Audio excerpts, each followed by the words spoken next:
Let's watch a cartoon where contestants vote each other off an island, one by one. Sorry, man. That backstabbing piece of...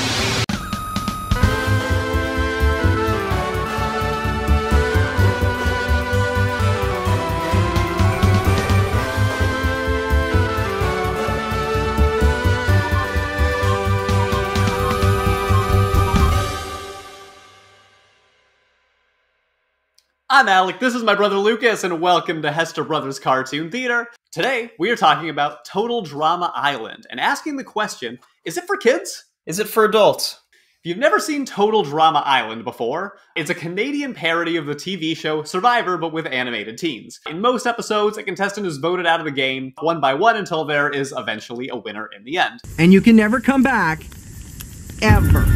The original season had 26 episodes with many popular characters that would return in future seasons. While this is Total Drama Island that we're talking about today, it is worth noting that the Total Drama franchise at large, they have like 5 or 6 seasons that follow this Survivor parody. But they also did an Amazing Race season, which is really good. They've now done a daycare where they reimagined the popular characters as babies. Ugh, stink. Recently, there was a huge announcement that Total Drama in the Survivor parody format is going to be coming back with new seasons to HBO Max. But before we get too far, Lucas, you and I both grew up with this show together. Do you want to tell me a little bit about your experience with it? I believe we actually watched this as it aired. It's been so long since I've seen it. I probably haven't visited it since you and I were into it together when it was coming out. I think the last parts that I saw was the Total Drama World Tour. And I mean, we were into it. Like, I played that online version Cartoon Network style game that you could play. I forgot about that. Revisiting it reminded me how much I really did love it as a kid and how much I was drawn in by the characters and the animations and the music. I had so much more nostalgia for it than I expected. You and I would literally take our stuffed animals and simulate Total Drama seasons. If I remember, I had a lot of penguins and Frigid did really well. I believe you. We were teenagers. Yeah, I was a winner. Oh, way back when. Huh. Oh, how the times have changed. I just live in a cardboard box now. I used to be a star. It was a childhood favorite of ours to watch together, but this series, wildly, has had an insane influence on my entire scope of my adult life. This was the very first show that I ever became like a true obsessive superfan over. There was something about the concept of voting these people off one at a time that was very, very interesting to me.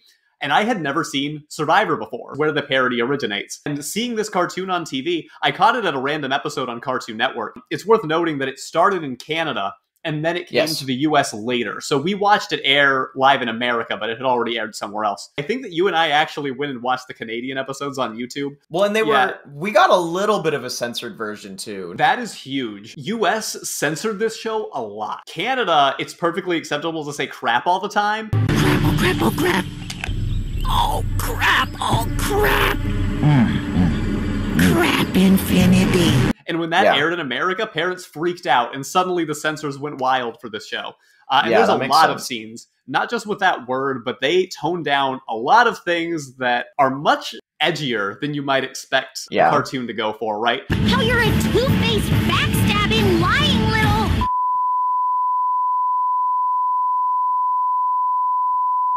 And I would say that it was a show sort of targeted for teens, maybe like 10 to 12, more so. Boobies.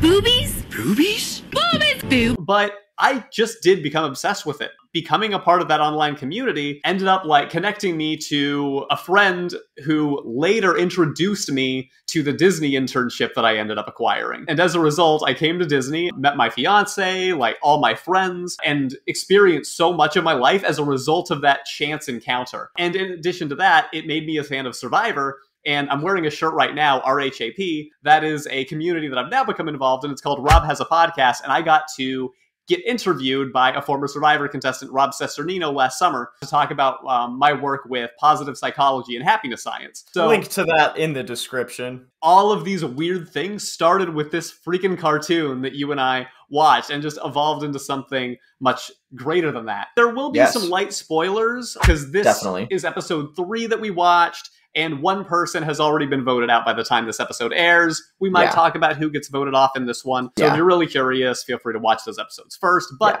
we did watch the episode titled The Big Sleep, where there is a challenge in which all of the contestants must try to stay awake longer than everybody else. The contestant who does the best will be safe along with their whole team, while the losing team has to vote somebody off. Basically, this was a very similar format that they would always follow. There were 2 teams. They competed in team challenges, they voted people off. Eventually, the teams would merge together, and they would vote each other off, just like the show Survivor. You can't really talk about this without talking about Survivor a little bit. Alec is a huge fan of Survivor, but the thing that makes this show interesting is I actually really don't like Survivor. Like, I really dislike it. I don't like reality shows in general. I have a very bleak perspective on humanity, and seeing these, Lord of the Flies scenarios where rich, stuck-up white people end up fighting each other for money really doesn't help that.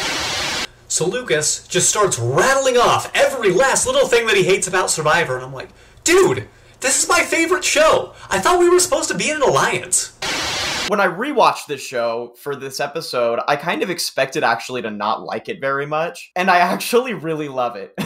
And I'm gonna try to talk that out and figure that out throughout this episode. Yeah, I'm excited to hear it. It's hilarious because one of the things I don't like about Survivor is that a lot of it is pretending to be real, but it's fake. But this is exactly that. Like, this is literally pretending to be real, but it's obviously a cartoon and it's written. So this is like a perfected version of that. And for some reason, I don't have any problem with it. And Survivor actually is a very real experience as far as all reality shows are concerned. There's definitely like overproduced camera moments and confessionals where they will prompt people to talk, but it is actually people voting out, and it is a game that is happening live. What makes Total Drama Island so interesting is that it does parody that to a really insane level. And it sort of makes fun of all these people who, even in the theme song, which is called I Want to Be Famous, it's saying, oh yeah, there's all these people. They're only here for fame and nothing else.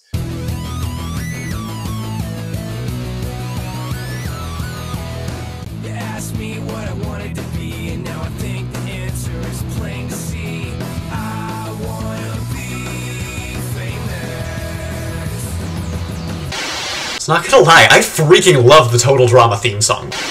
So it's exaggerating many of the stereotypes that people associate with Survivor, and it brings it to a really great comedy cartoon. Maybe that's what I think is cool, because it's making fun of the things that I actually don't like about it in a way. Best example, there's this character, Heather, who is just evil, cutthroat, so mean. Heather is this character that to me exemplifies all of the evil, cutthroat characteristics that the Survivor community seems to really value in a player in the game. My strategy is to get 2 other campers to form an alliance with me and take to the final 3. The only question is, who can I find that is either desperate or dumb enough to do whatever I say? And I think it's hilarious that Heather is that character, and I hate her too. I watched this and I'm like, this makes sense. And if I remember correctly, Heather does very well. Since it is written, you can kind of get a vibe for who's going to get voted out, especially in the early rounds, because obviously you have a lot of characters. It's difficult to get exposition going so early in the show for all of these characters. So you really need to find a reason to vote somebody out. So in the first few episodes, before they've really thinned out the contestants, you can kind of tell who's going to get voted out because that person will get a lot of screen time doing something bad. Or you'll see them be the spotlight of the show, kind of for the purpose of giving them a reason to get voted out, because someone needs to get voted out. That's not always that different from real Survivor, to be honest. You know, Alec does have a good point. Survivor's about as realistic and unscripted as our show probably is. Was that a good read? Should I do that again? I don't think that that's necessarily a bad thing, though, because it's not like the depictions of these characters are like that unrealistic. First character that gets voted out is this guy Ezekiel, and he literally is just really freaking sexist, and they actually say Ezekiel managed to tick off every female contestant at the camp with his sexist comments about women. That's not really that unrealistic of a thing that might happen. People have been voted out in Survivor for that. There's also some that have stuck around that probably shouldn't have in spite of it. They clearly had some reverence for what they were parodying. So it's a strong parody. Alec could speak to that more because I haven't seen very much Survivor. Again, I don't like Survivor, but I kind of love and hate this show for what it does. Even though I know it's written, I'm still interested to see who's going to win. They do that well. What do you think about that? I do think that overall they do it well in this season. So Total Drama Island, in my opinion, is the strongest Survivor parody season that they do by a long shot. Total Drama had an identity crisis. Along the history of the show, it felt like it kind of lost its edge and its focus. They got kind of bad at tying up character plot lines and leaving really unsatisfying endings in a lot of different places. And I think that the really passionate fan base that they had developed grew up, and they didn't really grow up with it. But this season, Total Drama Island, it did know what it was. It was a pure Survivor parody in every sense of the word. And I'm not saying that they get everything right. It can still be a little bit childish at some times. There's fart humor all the way through, which I really hate, always. I also don't like that Owen is kind of the fat shame character. Don't get me wrong, I did laugh at the fact that throughout this episode, he was naked and sleepwalking naked and all of these slapsticky things happened to him. I thought that was funny. But, there's still the fat shaming element to it, and I'm not a huge fan of that. Let's go into a couple of interesting moments or things that we liked about this rewatch. There is a great scene where Tyler, one of the contestants, hallucinates and thinks that he sees a bear, and I think there's some really fun animation with that. There's a part where Justin, the model character, is trying to get away with staying up all night by keeping his eyelids painted. And I love how in every single frame you get of, the panorama of all the contestants staying awake, he's just standing there asleep, standing up in a perfect model pose, and that is hilarious. There's all of these different stereotypes of all kinds of characters. It is interesting that the network was willing to take a chance on a show getting rid of characters that people could potentially like. What a crazy writing formula. A reality show 100% scripted, make it feel real, give you the tension, and then also not piss people off by voting out their favorite characters. That's a tough task, man. I am so excited for this show to come back. I will say that we will be covering it when that happens. So there I was, chatting with Lucas, we're having a great podcast, and suddenly an idea, bing, comes to my head like a light bulb. All the audience members should like and subscribe and support what we do here at Hester Bros Cartoon Theater because we want to make a cartoon community. Oh, and by the way, everybody should definitely like and subscribe to our channel so that Alec and I can start making money off of this show. This has always been a cartoon for me that, as obsessed as I was with it, I was always more excited by the hype than the execution. The concept made me interested, and I would be so excited to find out how it was gonna go. There were so many things that I wanted to happen, or I was excited to happen. Your favorite character might not be around by episode 2. You might go into it ready for an entire season of them and they're gone. I think you and I actually appreciate two different elements of what makes the show strong. You like it for the reason you like Survivor. You're hooked by the elimination prospect and the winner. I actually think I just liked this for the characters and the humor. And actually the animation's pretty good too. The colors are very nice and I like the whole very earthy tones and the camp setting and the grungy kind of camp setting. I love all that. When it comes to who won, I was invested, but I really was just interested in what these characters would do. And I'm even a little interested in the romances of certain characters, which I usually don't care about in any media at all. Some of the moments between Trent, I think his name is, and Gwen, those are kind of cheesy, but it's kind of cute. It's cheese that I would expect from teenage people finding a romance on an island in a reality show. One thing that I did want to ask you, who's your favorite character? Noah was my favorite that I gravitated to for years, despite the fact that he goes home really early. He was just this sarcastic guy who would say things, and maybe I felt like I didn't have enough confidence to get away with at the time. Will Chef fix the plane so we can leave here while I'm still young? I don't know, did we land in the 70s? It's funny because it's completely uncharacteristic of me. I think that I would hate this person in real life, but as a character, I really liked just him throwing quips in. I would gravitate toward characters that went home early because, again, I was obsessed with the potential. What if this person was on another season and had an entire plot developed for them? They went home first for a reason most of the time, and the creators were not necessarily invested in creating plots for them. What about you? Who was your favorite? My favorite growing up was Duncan. Because they were my favorite growing up, I still love them. I think they're funny. I like the name Duncan, and I think he's hot. And I don't think I need any better reasons than that. And I like the punk aesthetic.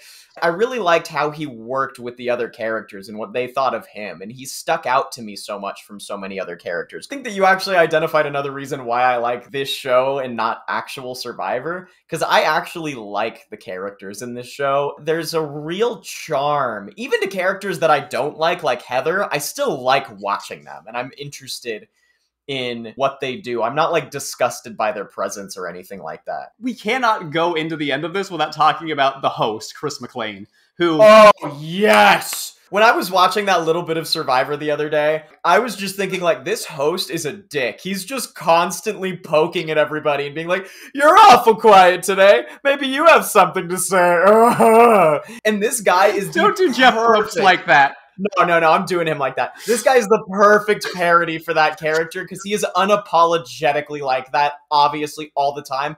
You're enjoying this, aren't you? A little. You have 30 seconds. And I love every minute of it. And don't get me wrong, I don't dislike Jeff Probst for doing it. It's hilarious. But this is such an exaggeration of that observation of that character. Both Chef and the host are definitely also my favorite characters in this show. One of the other big things that I really liked about the show is kind of a transition into this who's this age group for is I liked that this show kind of pushed my personal comfort zone when I was a kid. And I have a distinct memory of watching the episode where they do the talent show, where that character Bridget is doing the handstand for an extremely long time and just starts puking all over the audience. And I hate that stuff. Like, I've seen characters puke in cartoons before, and this one was less cartoonified for some reason. There was really something that made you feel about it. I like those things that make me feel differently than other shows. And hearing them swear and having these more adult plot lines and having people like go to the bathroom while they're on camera, which is gonna sound awful in this recording. It was something that as a kid, I was like, whoa, this is like hitting me in a way that no other shows have hit me at the time. And I think it was because it wasn't really totally for kids, but that made me like it more as a kid. I agree. We heard the word crap and we're like, whoa, this show just did this on Cartoon Network. Not only pushed comfort zones, but pushed what we expected to see out of a cartoon on that network, and that was cool. You never see SpongeBob. You never see Fairly Odd Parents. You never see any of these shows do anything like that. And this one wasn't even doing it in a tongue-in-cheek like, oh, the censors are going to be mad at us for that one, wink wink. To me, that unapologetic way of doing it that wasn't even satirical, it was just honest. It was so different to me, and it really makes me ask the question of who this demographic is for. I kind of want to say that it is for kids, but because it's not for kids, I think this is a good push-the-envelope show for kids. I actually totally understand what you're saying, yeah. But only the kids who want that envelope pushed. When it comes to adults, I have so much nostalgia for this that I cannot say. I think a lot of adults probably wouldn't like this at all. I don't think of the nostalgic audience because there always is one, you know? So for adults who have never seen this before, I mean, I guess I'd recommend you check it out to see if you'd like it, but you might not. Where total drama suffers for me is that I think there is enough annoying kids content in there that could possibly dissuade adults from liking it in the end. And I really don't think that it needs to be that way. They wanted to appeal to kids who would turn on a random episode to watch goofy characters, but also they wanted to appeal to their fans that were invested in storylines and the long-term ending. I suspect that they had an insane amount of network pressure for a show like this, because it's already pushing the envelope by having a continuing story arc. They're like, okay, but we have to have our main characters that the kids love on here. These have to be included. This is for everyone sometimes, depending on which part of the franchise you're watching. Total Drama Island is probably the most adult one that they did. I think that the audience is muddy, and I think that it's the only show that we've reviewed so far that I really think that there is some confusion going on about who the audience actually should be or is for this show. One of the biggest frustrations from the fan community is too much of that fart humor, too much of that super childish, cringy stuff that nobody really cares to watch past a certain age. Well, but just to push back a little bit on that, that's part of the charm for me. I like the nonsensicalness of it. I like that we can have a mutant beaver attack a person and that they're fine. Like, I like that slapsticky element of it because it's reality TV, but so not reality, and it creates this hilarious juxtaposition. the excess of fart humor could be toned down a little bit, but I think I like that kid element in there. That's a really good point. I think that you influenced me a little bit there. I am going to stick to a final verdict of saying that it's best for teens. With the other audiences, depending on what you like. Survivor fans, I absolutely think you should check this out immediately. I really do. I guess that's all I got for now. It makes me want to go watch the whole season again. I'm shocked with how much I actually ended up liking this. Let's move on to next week. Guess what we're going to be talking about? I don't know. It's going to be Invader Zim as we look forward into Alien Month. We have another themed month coming up, and we are excited to share it with everybody. Please like, subscribe, follow us on Facebook, Twitter, Instagram, wherever you want. We post stuff. And remember, Lashana was robbed. Peace, everyone. We're getting extraterrestrial.